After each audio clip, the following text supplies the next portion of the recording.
जी हाँ दोस्तों, इंदिरा जी के पैरों की धूल भी नहीं आप। राहुल गांधी का मोदी को करारा जवाब। अकबकाने लगे क्यों शाह।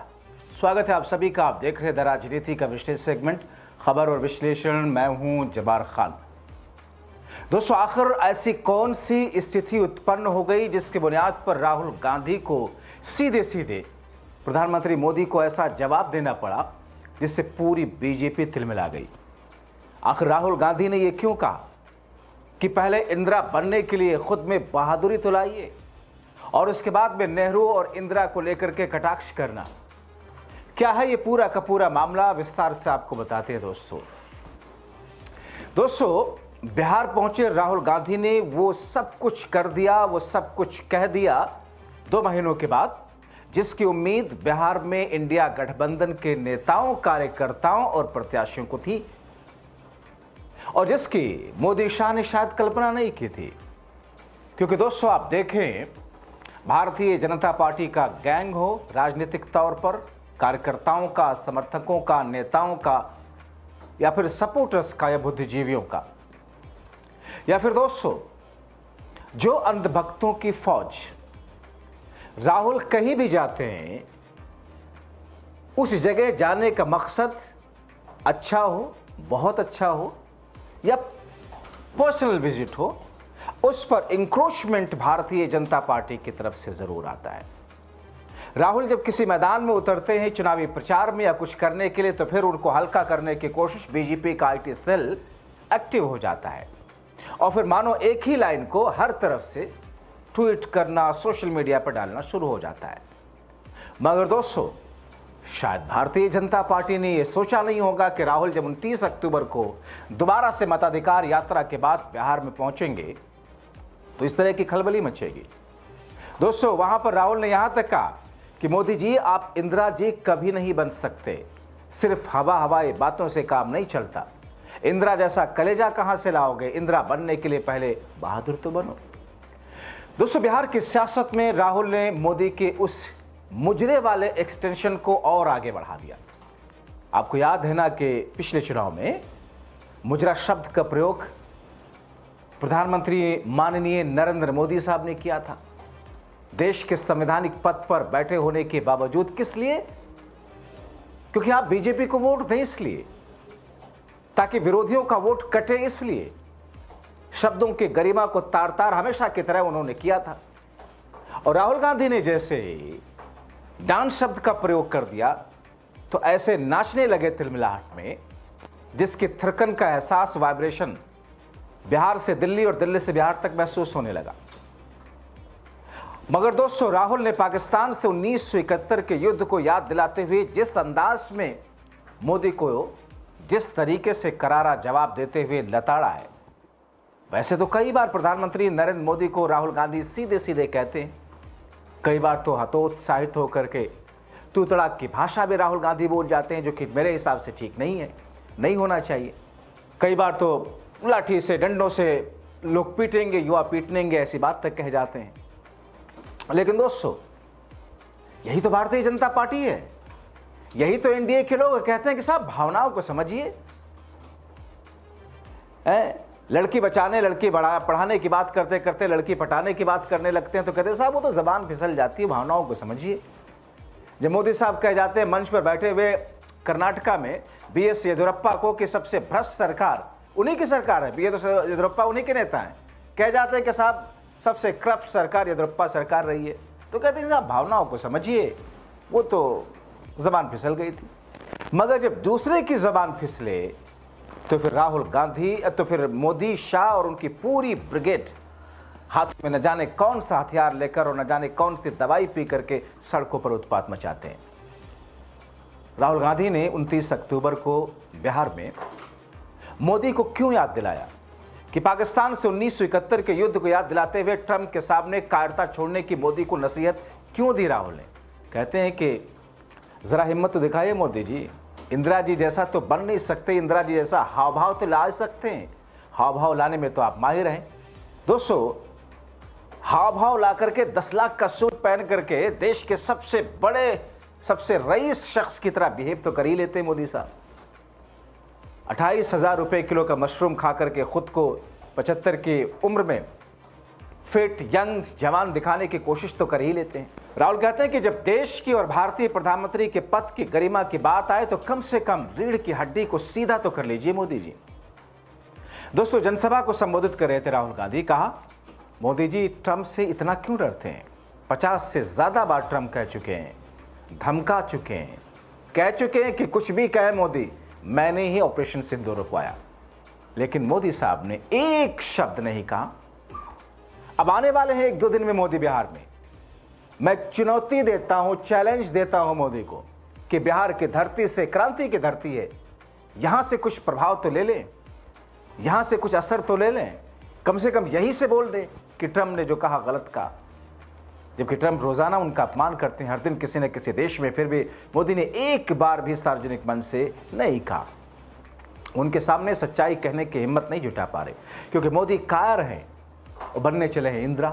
सकते हैं मोदी जी तो ट्रंप से डरते हैं, मोदी जी तो ट्रंप से डरते हैं। 50 बार, सुनो, 50 बार अमेरिका के राष्ट्रपति ने बोला है कि मैंने नरेंद्र मोदी को डराकर ऑपरेशन सिंदूर बंद कराया। 50 बार बोला है। नरेंद्र मोदी के मुंह से चू तक नहीं निकला। उनका अपमान हर रोज ट्रंप कर रहा है। हर रोज अलग अलग देश में जाके वो उसका अपमान कर रहा है। ट्रंप कहता है कि नरेंद्र मोदी में दम नहीं है, नरेंद्र मोदी को सामने, अपने सामने मैंने झुका दिया। नरेंद्र मोदी के मुंह से चू तक नहीं निकलती। नरेंद्र मोदी जी ने एक बार यह नहीं कहा कि डोनाल्ड ट्रंप उल्टी सीधी बात कर रहा है, झूठ बोल रहा है।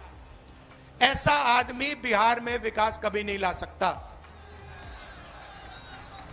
जिसमें इतनी शक्ति नहीं है कि अमेरिका के राष्ट्रपति को कह दे कि भैया आप झूठ बोल रहे हो। मुंह पे अगर जो नहीं कह सकता है वो बिहार में कुछ नहीं कर सकता। 1971 के बांग्लादेश लड़ाई में इंदिरा गांधी ने कह दिया था अमेरिका के राष्ट्रपति से, साफ कह दिया था, हम तुमसे नहीं डरते। प्रधानमंत्री का वो मतलब होता है। 50 बार डोनाल्ड ट्रंप ने कहा है कि भैया नरेंद्र मोदी को तो मैंने डरा दिया। 50 बार, एक बार नहीं, 2 बार नहीं, आज बोला फिर से कि मैंने नरेंद्र मोदी को फोन लगाया और कहा कि भैया ऑपरेशन सिंदूर को रोको, और ऑपरेशन सिंदूर रुक गया। उसने बोला है 50 बार।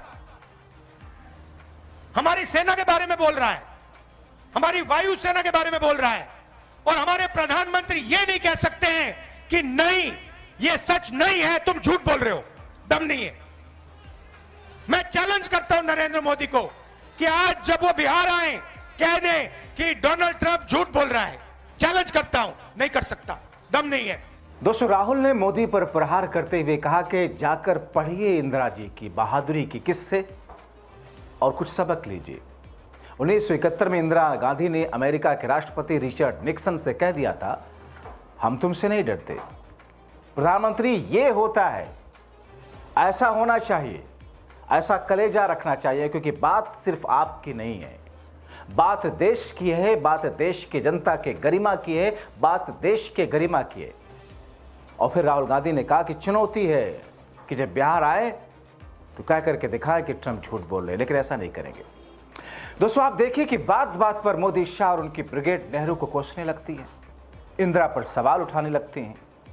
संसद हो या फिर सड़क हो, मोदी शाह या फिर बीजेपी के पास कोई अपनी लेगेसी ऐसा लगता है कि है ही नहीं। उनको अपना कुछ बताने के लिए है ही नहीं। उससे पहले नेहरू इंदिरा को कोसना जरूरी होता है, फिर अपना फर्जी महिमा मंडन करना होता है। दोस्तों, ये जो बिहार में चुनाव चल रहा है ना, एक वक्त में संयुक्त बिहार हुआ करता था, और वहां पर इंडस्ट्री किस तौर पर थी, इंडस्ट्रियल हब भी वहां पर हुआ करता था। जो बिहार आप देख रहे हैं बीते 30 सालों से, एक वक्त में बिहार में रोजगार था भी, और कैसे इन 30 सालों में बंद हुए या फिर उनको आगे नहीं बढ़ाया गया, नए रोजगार के अवसर नहीं दिए गए। भारतीय जनता पार्टी के प्रवक्ता एक टीवी चैनल पर बैठ करके कह रहे थे, इत्तेफाक से मेरे मित्र भी थे, मैंने उनको कहा कि इतनी सफाई के साथ आप लोग सब कुछ कैसे थोप देते हैं? अगर बिहार, आपके कहने के हिसाब से अगर बिहार में 26 इंडस्ट्रियल हब थे, इसका मतलब ये कि वो तो कांग्रेस शासित राज्य में बने। और 20 वर्षों में आप बीजेपी एनडीए शासित राज्य में कितने बने? तो फिर दाएं बाएं झांक के लगते हैं। तो दरअसल बिहार में, और फिर बिहार यानी देश की स्थिति, नेहरू इंदिरा को कोसने से पहले शायद, दोस्तों आप देखें ना, गुजरात में इन्होंने सरदार पटेल की सबसे ऊंची मूर्ति बना दी है ना। दरअसल सरदार पटेल ने ही संघ पर बैन लगाया था। दरअसल सरदार पटेल ही बीजेपी और इनकी आइडियोलॉजी के सबसे बड़े विरोधी थे।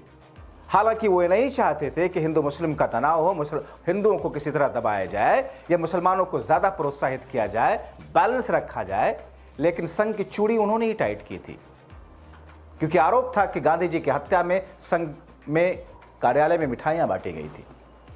और जब संघ ने माफी मांगी थी चिट्ठी लिख करके और आश्वासन दिया था, तब जाकर के बैन हटा था। लेकिन सरदार पटेल, क्योंकि अपने जब कोई हीरो नहीं होते तो दूसरों के हीरो को चुराने की जरूरत होती है। सरदार पटेल को चुरा तो ले गए, लेकिन सरदार पटेल जैसा लौह पुरुष वाला कलेजा और दिमाग कहां से लाएंगे? नेहरू इंदिरा, दोस्तों नेहरू, आपको पता है कि आज का बजट कितना होता है देश का? 50 लाख करोड़। नेहरू के समय में एक नंगा भूखा भारत मिला था, अंग्रेजों ने छोड़ा था। पता कितना बजट था? 500 करोड़।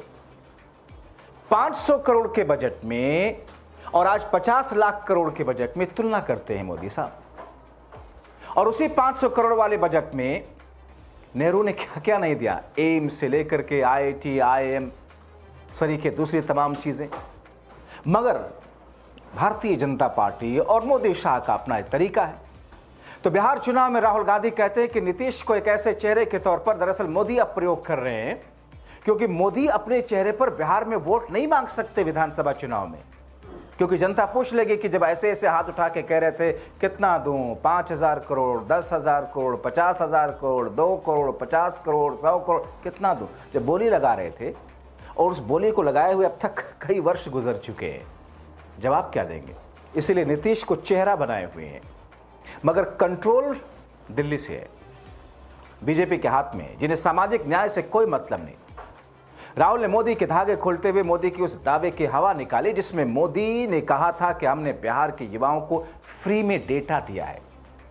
2 बातें उन्होंने कही थी, और दोनों ही बातें अपने आप में एक तरीके से बिहार के युवाओं के माथे पर बदनुमा दाग जैसे हैं कि बिहार में आप मजदूर ट्रेन, युवाओं को रील देखने के लिए डेटा, और गुजरात में जैसा कि सवाल इस वक्त पूछा जा रहा है विपक्ष की तरफ से, गुजरात में फैक्ट्रियां ही फैक्ट्रियां, एजुकेशनल हब, सारी चीजें। मगर दोस्तों जो डेटा दे रहे हैं मोदी, क्या वो मोदी जनता को डेटा दे रहे हैं? अरे मोदी ने तो अंबानी को डेटा दिया हुआ दोस्तों, आपको याद है? आपको याद कीजिए, अगर आपके जहन में आए, रिकॉल हो, 2 चीजें याद कीजिए। जब पेटीएम भारत में लॉन्च हो रहा था या उसका एक्सपेंशन हो रहा था, मोदी साहब की बड़ी बड़ी फोटो उस पर लगी थी। क्यों लगी थी भैया? देश में एक इंपैक्ट दिलाया जा रहा था कि आप पेटीएम कीजिए। कौन सा कट मनी सरकार को सीधे तौर पर आ रहा था? वैसे ही जैसे प्रधानमंत्री रिलीफ फंड की तरह, जिस रिलीफ फंड को आरटीआई के दायरे से बाहर रखा मोदी साहब ने कि ये जो फंड आ रहा है तो हमारा है, इसको हम क्यों बताएं जनता को? जनता ही पैसा दे, लेकिन हमें बताना नहीं कितना आया। ऐसी स्थिति में दोस्तों, जब पेटीएम के बाद में जब जियो लॉन्च किया गया, आपको याद है ना जियो कैसे लॉन्च हुआ?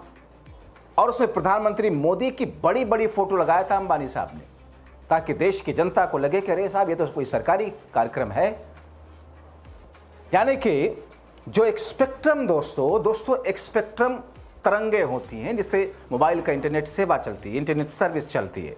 दरअसल एक स्पेक्ट्रम सरकार का होता है जिसमें आर्मी के लिए, सरकार की योजनाओं के, दूसरी तमाम चीजों के इस्तेमाल के लिए होती हैं।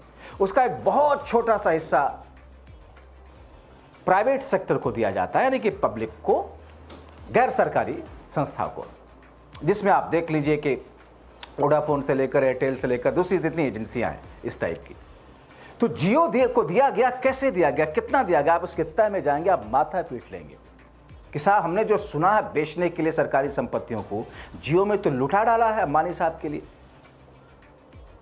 ऐसे ही जैसे अंबानी साहब से तेल खरीदवाया रशिया से बहुत सस्ते दामों में, देश में बेचा 105 रुपए लीटर और विदेशों में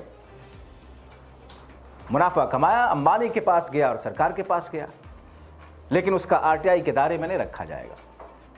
तो दोस्तों, ऐसे नीतीश दरअसल चेहरा बनाएंगे और मोदी उस रिमोट से उसे कठपुतली की तरह नचा रहे। और बिहार के युवा के सामने आकर आप झूठ बोल रहे हो कि हमने आपको डेटा दिया। नहीं, आपने डेटा नहीं दिया। आपने अंबानी जी को हिंदुस्तान का स्पेक्ट्रम दिया, जियो की कंपनी के लिए आपने सब कुछ किया। आप वो क्यों नहीं बोलते हो? आप वो क्यों नहीं बोलते कि मुंबई में लाखों करोड़ रुपए की जमीन, धारावी की जमीन, जिसमें बिहार के लोग रहते हैं, छोटा व्यापार करते हैं, वो जमीन मैंने अदानी को दी। अब ये क्यों नहीं कहते? अब ये क्यों नहीं कहते कि 1 रुपये के लिए मैंने अदानी को जमीन दी बिहार में? कैसे दी? किससे छीन कर दी? बिहार के किसान से छीन कर दी।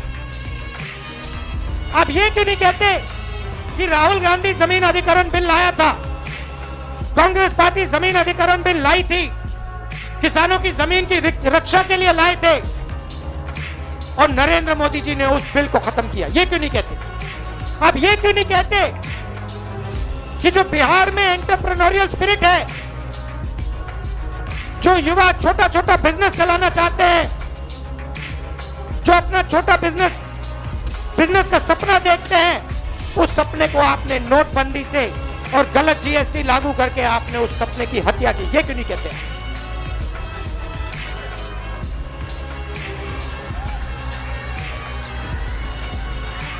ड्रामा बना रखा है। दोस्तों, ऐसी स्थिति में वो कहते हैं कि जाने अनजाने में सच सामने कई बार इंसान बोल ही जाता है, और जो ज्यादा झूठ बोलता है उसको पता ही नहीं होता कि उसने पिछली बार कौन सा झूठ बोला था, इसलिए अगली बार कोई और झूठ बोलता है तो पकड़ा जाता है। सुनिए मोदी के खास कोट। चाहती हूं, क्या कारण था कि बिहार वर्षों तक तकलीफ में रहा? क्यों? क्योंकि जो लोग सत्ता में थे लालटेन के टाइम, उनको तो केवल अपना घर भरना था, उनको तो अपने घर में अपना काम करना था, अपना भाई भतीजा, बेटा बेटी, बीवी, केवल उनका चिंता था। कभी गरीब का चिंता किया क्या? कभी नहीं किया। अगर गरीब की चिंता की होती तो बिहार में गरीबी नहीं होती। आजादी के इतने सालों बाद बिहार में इतना विकास हो जाता जिसकी कल्पना भी हम नहीं कर सकते। क्यों हमारे युवाओं को, घर के बेटों को अपना गांव, अपनी धरती छोड़ करके यहाँ वहां अन्य राज्यों में जाना पड़ता है? क्यों उनको अपना परिवार छोड़ कर 2 वक्त की रोटी कमाने के लिए दूसरों की बातें सुननी पड़ती है? मैं आपसे पूछना चाहती हूँ, अपनी माताओं बहनों से, क्या कभी आपकी चिंता किसी और ने की? सालों तक हमारे भारत देश में देश की बहन बेटियां खुले में शौचालय जाती थी, कभी किसी ने चिंता की? चिंता की तो नरेंद्र मोदी ने की, जिनके प्रधानमंत्री बनने के बाद करोड़ों शौचालय पूरे देश में खोले गए कि नहीं खोले गए? तो ऐसी स्थिति में दोस्तों, अपनी राय जागरूकता रखने के साथ साथ में जरूर रखें संवैधानिक शब्दों में। अगर आप जागरूक नहीं तो फिर मगरमच्छ जैसे लोग, पार्टियों में बैठे हुए लोग, कोई भी पार्टी हो, आपको आपके अधिकार से वंचित ही सिर्फ नहीं करेगी, आपको, अगर आपके पास 2 वक्त की रोटी सही से आ रही है, उसमें से भी आपको एक टुकड़ा निकाल करके कम कर दिया जाएगा। सोचिए, समझिए।